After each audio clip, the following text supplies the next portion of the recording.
Poď sa pozrieť na to, aké trendy kúsky sa dajú nájsť v Sally v Reserve aktuálne. Prvé je to táto mikina, je taká veľká oversize, je to 9,90. Tieto žlté nohavice sú krásne, stoja stále 19,90, ale to je len príjemný materiál, krásna battery yellow farba, takže do tohto by som išla, podľa mňa veľmi využiteľné v lete.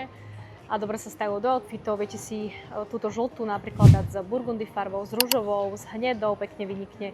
K tomu by som dala nejaké šlapky, alebo aj biele tričko, k tomu úplne basic a biele tenisky, na to možno nejakú ružovú bielu košelu. Ale mám aj toto žlté sako, ktoré stojí 16 €, je veľká veľkosť, ale idem si ho skúsiť. Možno ten oversize bude celkom cool vyzerať. Šortky, ktoré som spomínala už v predchádzajúcich videách, podľa mňa sú krásne. Veľmi pekne môžu vyzerať na postave, sú také dievčenské, stojí 14 €, sú také ľahučké. Tieto rúžové Bermuda shorts si idem asi vyskúšať. Veľmi pekná bombera, je to síce veľkosť ML, ale stojí len 13 €, krásna farba, mi sa veľmi páči to tlmená modrá farba. Kovaný top je krásny, ale 20 € si myslím, že je ešte moc. Ak by ho ešte zlacnili, tak si myslím, že sa to dosť oplatí, hlavne na to festivalové obdobie.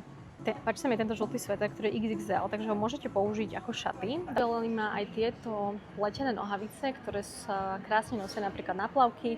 Skúsime to skombinovať s tým svetrom. Daj vedieť do komentára, ktorý z týchto kúskov sa ti páči najviac a pre viac modného a beauty contentu ma nezabudni sledovať.